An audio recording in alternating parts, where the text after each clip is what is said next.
জীবনে দুই ধরনের মানুষ থেকে দূরে থাকবেন। এক ব্যস্ত মানুষ, দুই অহংকারী মানুষ।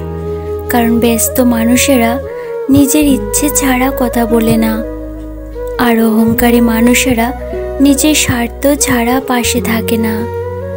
কিছু কিছু সম্পর্ক শেষ হয়েও শেষ হয় না। একজন হয়তো অনেক বদলে যায়, কিন্তু অন্য একজন সেই সম্পর্কের বোঝাটা বয়ে বেড়ায় সারাটা জীবন। যে তোমাকে ভালোবাসে তাকে কখনো ঘৃণা করবে না।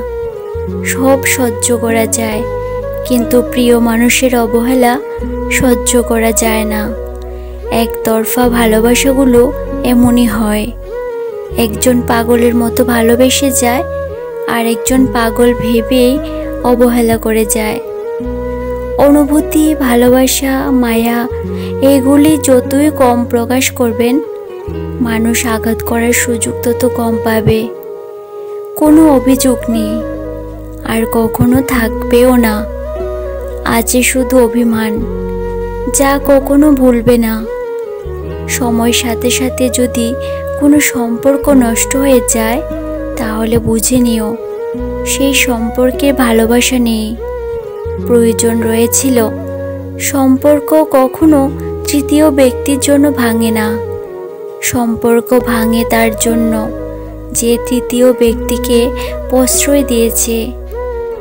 সত্যিকারের ভালোবাসা মানুষ তো সেই, যে ঠান্ডা লাগা গলা আর কান্না ভেজা গলার পার্থক্য বোঝে। আগাছার জীবনেও কোনো উন্নতি করা যায় না। জীবনে যতই আঘাত পাবে, ততই কাছের মানুষগুলোকে চিনতে পারবে। কাউকে মায়ার জন্য বিষের প্রয়োজন হয় না। ছোট ছোট অবহেলাগুলোই যথেষ্ট। গুরুত্ব তাকেই দিও যে তোমার মূল্যটা বুঝে। ঠাট্টা ছলে যে তোমাকে মানুষের সামনে অপমান করে, তাকে বন্ধু বানিও না। প্রিয় মানুষের সাথে কথা না বলে থাকাটা সত্যি অনেক কষ্টের।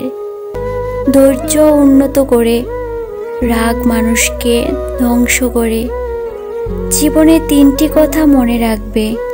যে তোমাকে বিপদের দিনে সাহায্য করেছে, তাকে কখনো ভুলবে না। মায়া ত্যাগ করতে শেখো, দেখবে কষ্ট এমনিতেই কমে যাবে। যে যত ভালো আর সরল মনের মানুষ হয়, তাকেই তত বেশি কষ্ট সহ্য করতে হয়। এটাই দুনিয়ার নিয়ম।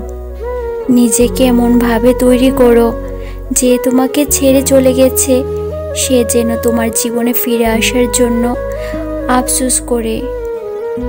সময় একদিন বুঝিয়ে দেবে তুমি কাকে খুঁজতে গিয়ে কাকে হারিয়েছ। যাকে তুমি ভাববে প্রিয়জন, সে তোমাকে বুঝিয়ে দেবে তুমি ছিলে তার প্রয়োজন। মানুষের জীবনে যে জিনিসটা থাকা সবচেয়ে প্রয়োজন, তা হলো ধৈর্য। সময় কখনো দুঃখ কষ্টগুলোকে ভুলিয়ে দেয় না। সময় দুঃখ কষ্টগুলিকে মানিয়ে নিতে সাহায্য করে।